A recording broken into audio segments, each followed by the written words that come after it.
मैं डॉक्टर भामा अग्रवाल आपके अपने यूट्यूब चैनल पर आपका स्वागत करती हूँ, अभिनंदन करती हूँ। आइए प्यारे बच्चों, आज हम ध्रुव स्वामिनी नामक नाटक का अध्ययन शुरू करते हैं। इस नाटक के अध्ययन से पूर्व इसे सरल और सहज बनाने के लिए हमें इसकी भूमिका को समझना होगा, जो इस प्रकार है। ध्रुव स्वामिनी नाटक छायावादी साहित्यकार जयशंकर प्रसाद द्वारा रचित है, जो 1933 में प्रकाशित हुआ। यह भारतीय इतिहास के स्वर्ण युग गुप्त काल की पृष्ठभूमि को लेकर रचा गया। इसमें पुरुष सत्तात्मक समाज के शोषण के विरुद्ध नारी के विद्रोह द्वारा उसके अस्तित्व, अस्मिता, अधिकार, अनुचित विवाह से मोक्ष तथा पुनर्लगन की समस्या का समाधान प्रस्तुत किया गया है। यहाँ समुद्रगुप्त की मृत्यु से लेकर चंद्रगुप्त के राजा बनने तक के समय के घटनाक्रम को 3 भागों में विभाजित किया गया है। पात्र सूची: ध्रुव स्वामिनी, मंदाकिनी, कोमा, चंद्रगुप्त, रामगुप्त, शिखर स्वामी, पुरोहित, शकराज, खिंगिल, मिहिरदेव, सामंत कुमार, शक सामंत, प्रतिहारी, प्रहरी, दासी, कुबड़ा, बोना, हिजड़ा, नर्तकियां। प्रथम अंक इस प्रकार है।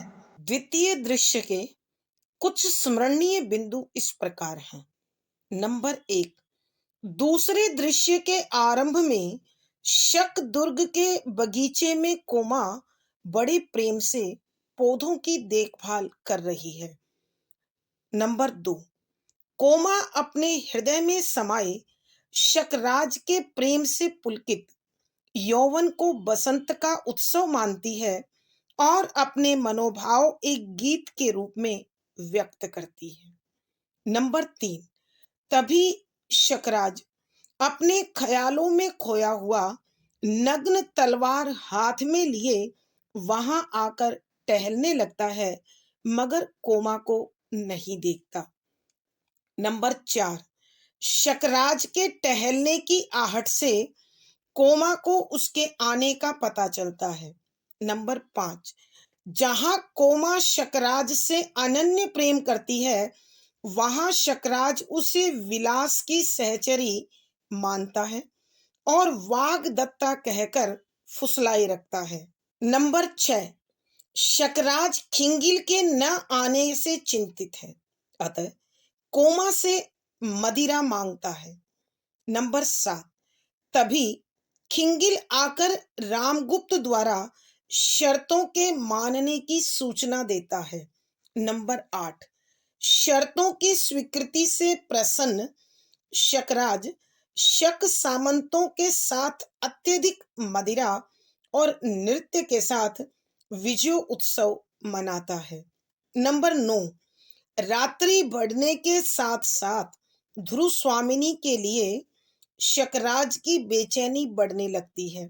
नंबर 10, तभी खिंगिल दुर्ग तोरण में शिविकाएं अर्थात पालकियां आने की सूचना देता है।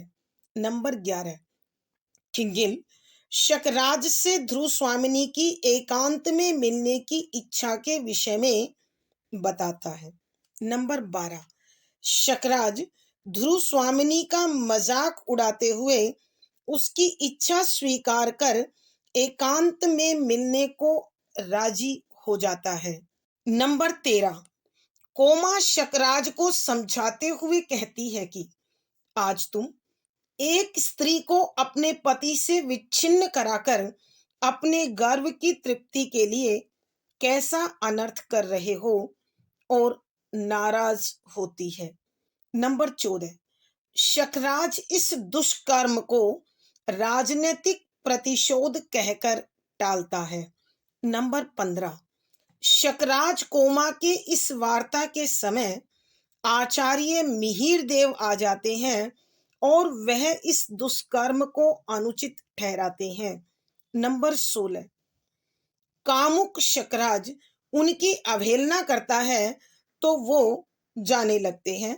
नंबर 17, उसी समय आकाश में विचरते नील लोहित धूमकेतु को देखकर अमंगल की सूचना देते हैं।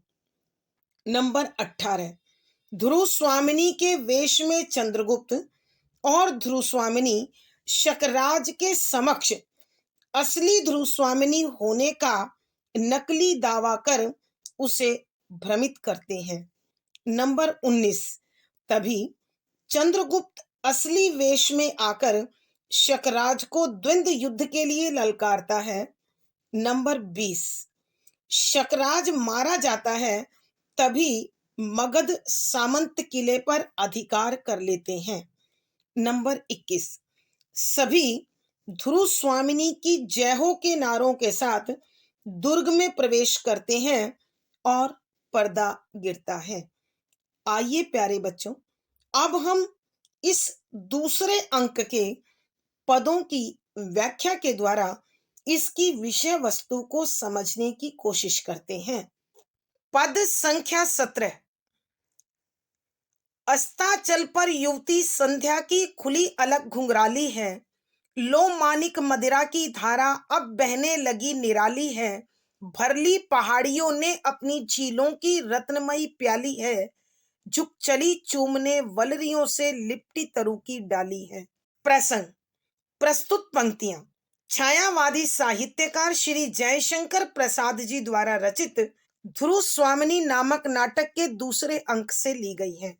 संदर्भ, इस नाटक में नाटककार जयशंकर प्रसाद जी ने ऐतिहासिक पृष्ठभूमि को आधार बनाकर कल्पना के संयोग से ऐसा ताना बाना बुना है जिसमें पुरुष सत्तात्मक समाज में नारी शोषण के विरुद्ध विद्रोह के द्वारा नारी के अस्तित्व, अस्मिता, अधिकार और पुनर्लगन की समस्या का समाधान प्रस्तुत किया गया है।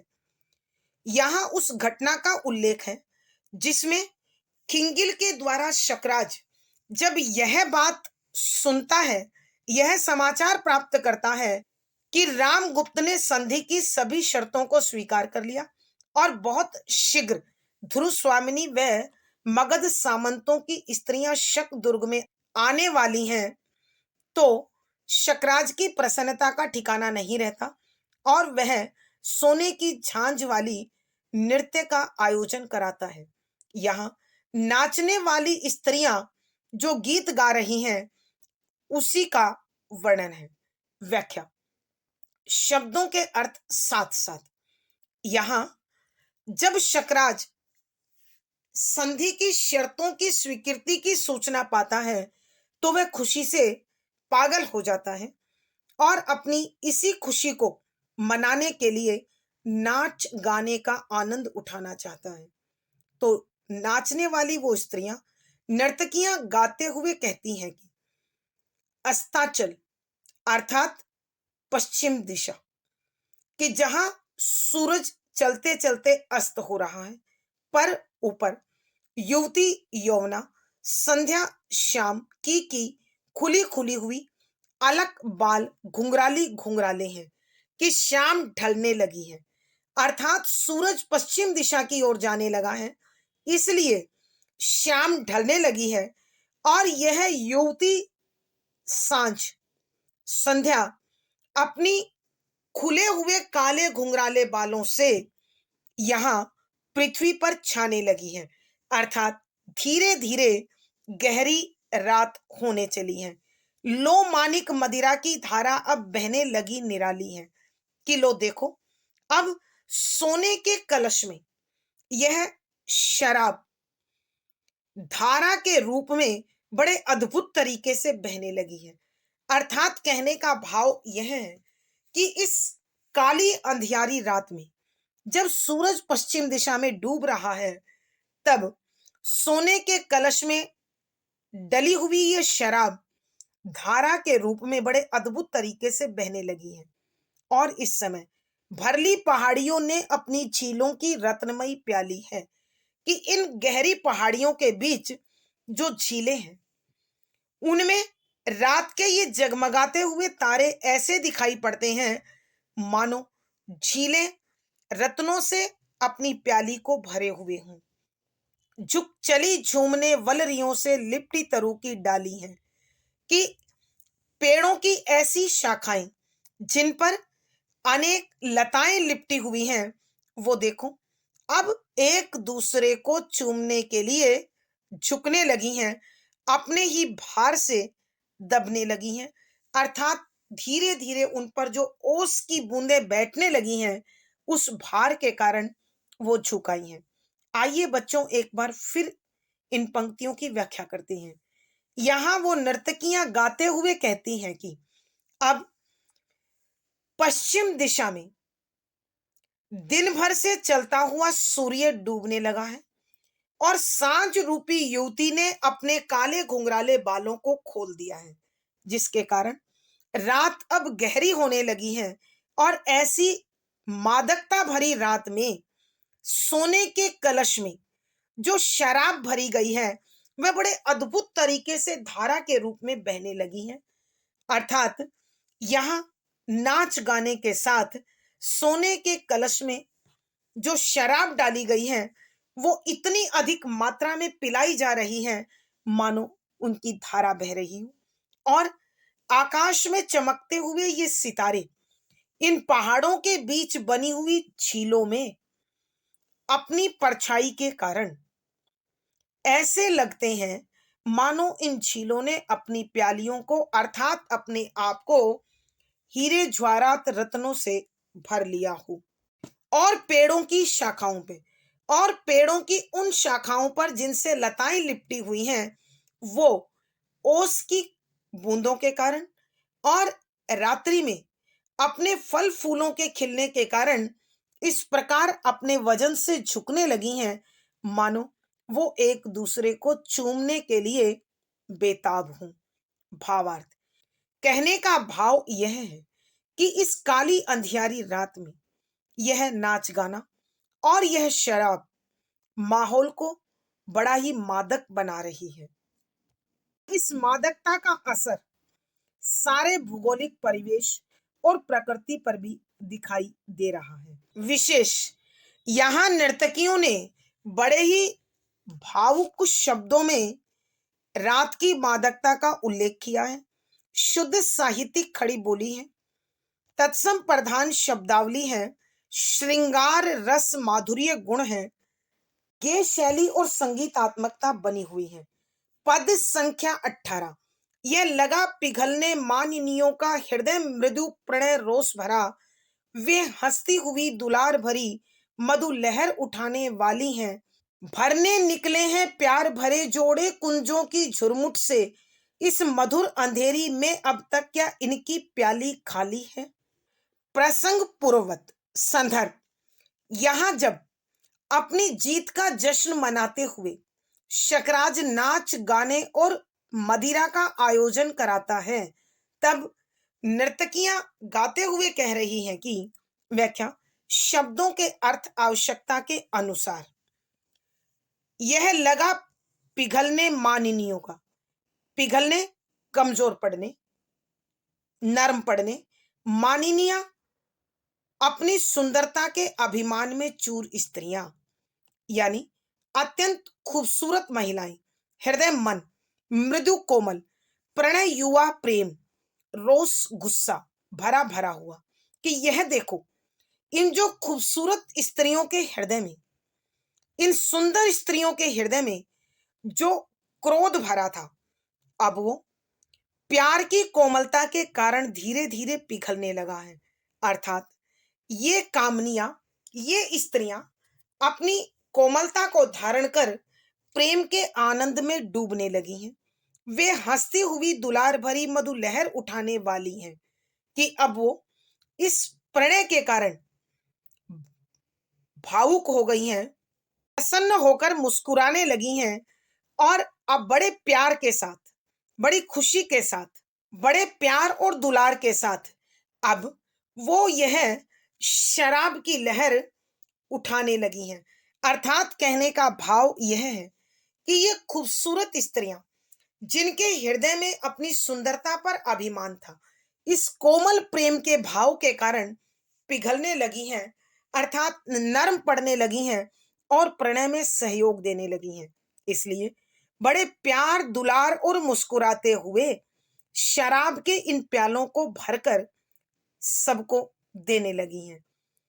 भरने निकले हैं प्यार भरे जोड़े कुंजों की झुरमुट से, कि अनेक एकांत वनीय प्रदेश से प्रेमी प्रेमिका के वो जोड़े जो वहां अपने प्रेम भाव में डूबे हुए हैं, कि इस गहरी रात्रि में कुंजों के झुरमुट से अनेक प्रेमी प्रेमिकाओं के जोड़े अपने प्रणय भाव को पूर्ण करने के लिए, प्रेम पाने के लिए इन कुंजों से बाहर निकलने लगे हैं। इस मधुरता से भरी, इस मधुर अंधेरी में अब तक क्या इनकी प्याली खाली है? इस मधुरता से भरी, इस मादकता से भरी अंधियारी रात में क्या अभी तक इनका हृदय प्रणय के भाव से रिक्त है? क्या अभी भी इनके हृदय में प्रेम प्राप्त करने के लिए बेचैनी शेष है? आइए बच्चों, एक बार फिर इस पद की व्याख्या करते हैं। यहाँ वो नर्तकियां गाते हुए कहती हैं कि जिन सुंदर स्त्रियों को अपनी सुंदरता पर अभिमान था, अब वे इस प्रेम के भाव के कारण बड़ी कोमलता के साथ, इस कोमल प्रेम भाव के कारण धीरे धीरे नर्म पड़ने लगी हैं, अर्थात प्रणय में सहयोग देने लगी हैं। इसीलिए प्यार और दुलार से हंसती मुस्कुराती हुई इस शराब की लहर के साथ बहने लगी हैं। ये देखो, कुंजों की झुरमुट से अनेक प्रेमी प्रेमिकाओं के जोड़े अपने मन के भावों को पूर्ण करने के लिए निकल आए हैं। इस मादकता भरी मधुर अंधेरी रात में क्या अभी तक इनके हृदय को प्रेम प्राप्त नहीं हुआ है? भावार्थ, कहने का भाव यह है, शकराज, उसके सामंत और सारा वातावरण अत्यंत मादक बना हुआ है। विशेष यहाँ पर रात्रि में प्रेमी हृदयों की तड़फ को और अपने प्रेम प्राप्ति की इच्छा के विषय में दर्शाया है। शुद्ध साहित्यिक खड़ी बोली है, तत्सम प्रधान शब्दावली है, लक्षणा शब्द शक्ति है, श्रृंगार रस माधुर्य गुण है, शैली और संगीतात्मकता बनी हुई है। पद संख्या 19। भर उठी प्यालियां सुमनों ने सौरभ मकरंद मिलाया है, कामिनियों ने अनुराग भरे अधरों से उन्हें लगा ली है। वसुधा मदमाती हुई उधर आकाश लगा देखो झुकने, सब झूम रहे अपने सुख में, तूने क्यों बाधा डाली है? कि प्रसंग पूर्वक संदर्भ, यहाँ संधि की शर्तों की स्वीकृति में आनंद मग्न शकराज नाच गाने और मदिरा के आनंद में डूबा हुआ है, और ऐसे में नाचने वाली ये स्त्रियां, नर्तकियां श्रृंगार भाव से भरा गीत प्रस्तुत कर रही हैं, जो इस प्रकार है। व्याख्या, शब्दों के अर्थ साथ साथ। भर उठी प्यालियां, कि देखो ये शराब की प्यालियां भर गई हैं, और इस शराब में सुमनों ने सौरभ मकरंद मिलाया है, कि फूलों ने अपनी सुगंध और पराग कण को इस शराब में मिलाकर इसे और भी अधिक रसीला और मादक बना दिया है। कामिनियों ने अनुराग भरे अधरों से उन्हें लगा ली है, कि देखो इन सुंदर स्त्रियों ने बड़े प्यार से इन प्यालियों को, इन शराब की प्यालियों को अपने होठों से लगा लिया है। अर्थात कहने का भाव यह है कि यह जो शराब तुम लोगों को दी जा रही है, इसे स्वयं ये स्त्रियां अपने होठों से लगाकर और भी अधिक नशीली बना रही हैं, मादक बना रही हैं। वसुधा मदमाती हुई उधर आकाश लगा देखो झुकने, कि उधर देखो सारी पृथ्वी मस्ती से झूम रही है, और आकाश उस झूमती हुई पृथ्वी को चूमने के लिए बेसब्र होकर, बेचैन होकर उसकी ओर झुकने लगा है। सब झूम रहे अपने सुख से, कि सभी अपने अपने आनंद में झूम रहे हैं, अपनी अपनी मस्ती में डूबे हुए हैं, फिर तूने इस प्रेम के आनंद में बाधा क्यों डाली है। अर्थात कहने का भाव यह है कि ये जब सारी प्रकृति मादकता से भरी हुई है, वनस्पति मिलन का आनंद ले रही है, और इस काली अंधियारी रात में प्रत्येक प्यासा हृदय अपनी प्यास बुझा रहा है, तो भला तू किसी की प्यास के बीच बाधा क्यों बना हुआ है। नर्तकियां जाने लगती हैं और उसके बाद नर्तकियां अपना नृत्य प्रस्तुत करके जाने लगती हैं। आइए प्यारे बच्चों, एक बार फिर इस पद की व्याख्या करते हैं। भर उठी प्यालियां सुमनों ने सौरभ मकरंद मिलाया है, कि यह देखो शराब की प्यालियां भर गई हैं, और इस शराब में फूलों ने अपनी महक और पराग मिलाकर इसे और नशीला और मादक बना दिया है। कामिनियों ने अनुराग भरे अधरों से उन्हें लगा ली है, कि ये सुंदर स्त्रियां बड़े प्रेम के साथ, बड़े आनंद के साथ, अनुराग के साथ इन प्यालियों को उठाकर अपने होठों से लगा रही हैं। अर्थात इन्होंने अपनी सुंदरता को भी इस शराब में घोल दिया है, मिला दिया है। वह देखो दूर पृथ्वी मस्ती से झूम रही है, और आकाश इस झूमती हुई पृथ्वी को देखकर चूमने के लिए झुकने लगा है। सब अपने अपने आनंद में खोए हुए हैं, सब अपने आनंद का जश्न मना रहे हैं। फिर तूने अपने आनंद में यह रुकावट क्यों डाली है। तूने अपने आप को इस प्रेम से, इस आनंद से वंचित क्यों रखा है। और अपने गाने और नृत्य को प्रस्तुत करने के बाद नर्तकियां वहां से जाने लगती हैं। भावार्थ, यहाँ नाटककार के कहने का भाव यह है कि खुशी से झूमता हुआ शकराज नाच गाने और मदिरा के आनंद में डूबा हुआ है। विशेष यहाँ शकराज की प्रसन्नता का जश्न दिखाया गया है। शुद्ध साहित्यिक खड़ी बोली है, तत्सम प्रधान शब्दावली है, लक्षणा शब्द शक्ति है, श्रृंगार रस माधुर्य गुण है, गेय शैली और संगीतात्मकता बनी हुई है। पद संख्या 20। एक सामंत श्रीमान इतनी बड़ी विजय के अवसर पर इस सूखे उत्सव से संतोष नहीं होता, जबकि कलश सामने भरा हुआ है। शकराज, ठीक है, इन लोगों को केवल कहकर ही नहीं, प्यालियां भरकर भी देनी चाहिए। नर्तकियां एक एक को सा अनुरोध पान कराती हैं। प्रसंग पूर्वत संदर्भ, यहां उस घटना का उल्लेख है जिसमें शकराज अपनी जीत का जश्न नाच गाने और शराब के साथ मना रहा है। उसके साथ वो सामंत भी मौजूद हैं जिनको स्त्रियां मिलने वाली हैं। तब एक सामंत कहने लगता है, श्रीमान महाराज, कि हमें इतनी बड़ी जीत हासिल हुई है, अर्थात हमने गुप्त साम्राज्य से उनकी महारानी और सामंतों की स्त्रियों को प्राप्त कर लिया है, तो इस जीत का अवसर इतना सूखा नहीं होना चाहिए कि हम सिर्फ नृत्य देखें और शराब स्वयं उठाकर पिएं। इससे हमें पूरा आनंद प्राप्त नहीं हुआ, जबकि कलश सामने भरा हुआ है। यह व्यंजनात्मक प्रयोग है, व्यंग्यार्थ है। यहां कलश दो अर्थ रखता है। एक कलश है शराब से भरा हुआ कलश, और दूसरा वो सुंदर नर्तकियां जो युवावस्था में है, यौवन से परिपूर्ण है।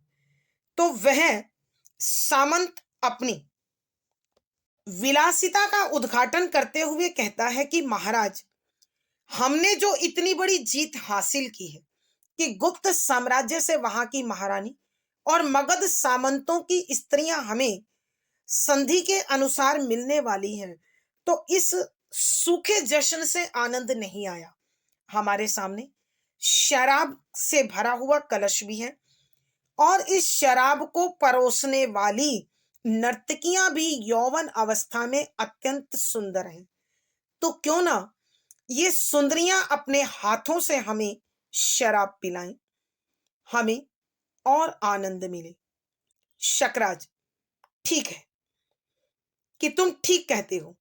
इन लोगों को केवल कहकर ही नहीं, प्यालियां भरकर भी देनी चाहिए कि नाचने वाली स्त्रियों को, इन नर्तकियों को, कि इन नर्तकियों को सिर्फ नाच और गाना, इन गीत के बोलों में ही शराब की प्यालियों की बात नहीं करनी चाहिए, बल्कि शराब से प्यालियां भरकर एक एक को पिलानी भी चाहिए। फिर नर्तकियां राजज्ञा के सामने विवश होकर प्यालियां भरकर एक एक को बड़े आग्रह के साथ शराब पिलाती हैं। आइए प्यारे बच्चों, एक बार फिर इस पद की व्याख्या हम करते हैं। यहाँ एक सामंत अपनी विलास प्रियता का उद्घाटन करते हुए शकराज से कहता है कि महाराज, हमने इतनी बड़ी जीत हासिल की है कि गुप्त साम्राज्य से उनकी महारानी और मगध सामंतों की स्त्रियां आपके संधि प्रस्ताव के अनुसार शक दुर्ग में आने वाली हैं। तो इतनी बड़ी जीत पर यह सूखा सूखा विजय उत्सव आनंद नहीं दे पा रहा है। अर्थात कहने का भाव यह है, केवल नाच गाना ही काफी नहीं है। ये शराब के कलश हमारे सामने भरे रखे हैं और इन नर्तकियों के यौवन का कलश भी भरा हुआ है, अत्यंत सुंदर भी है। तो भला हम स्वयं शराब की प्यालियां भरकर क्यों पिए? तब शकराज उनकी बात को मानते हुए कहता है, ठीक ही तो है। इन नर्तकियों को केवल गीत के बोलों में शराब की प्यालियों की बात नहीं करनी चाहिए, बल्कि शराब की प्यालियां भर भर कर भी हमें पिलानी चाहिए। तब वो नर्तकियां शराब की प्याली भर कर एक एक सामंत से विनती करते हुए उन्हें शराब पिलाने लगती हैं। भावार्थ, यहाँ नाटककार के कहने का भाव यह है कि शकराज की भांति उसके सामंत भी विलास प्रियता में खोए हुए हैं। विशेष यहाँ शकों की असभ्यता का परिचय मिलता है। शुद्ध साहित्यिक खड़ी बोली है, संप्रधान शब्दावली है, व्यंजना शब्द शक्ति प्रसाद गुण है। व्यंजना शब्द शक्ति प्रसाद गुण है, संवादात्मक शैली और अनुभूति परक बिंब है। आज की कक्षा में प्यारे बच्चों इतना ही। अगली वीडियो में फिर मुलाकात होगी।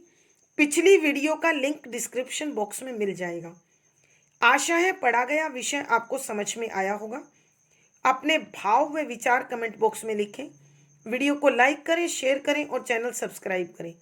आपका दिन और जीवन मंगलमय हो, इसी शुभकामना के साथ आभार, धन्यवाद।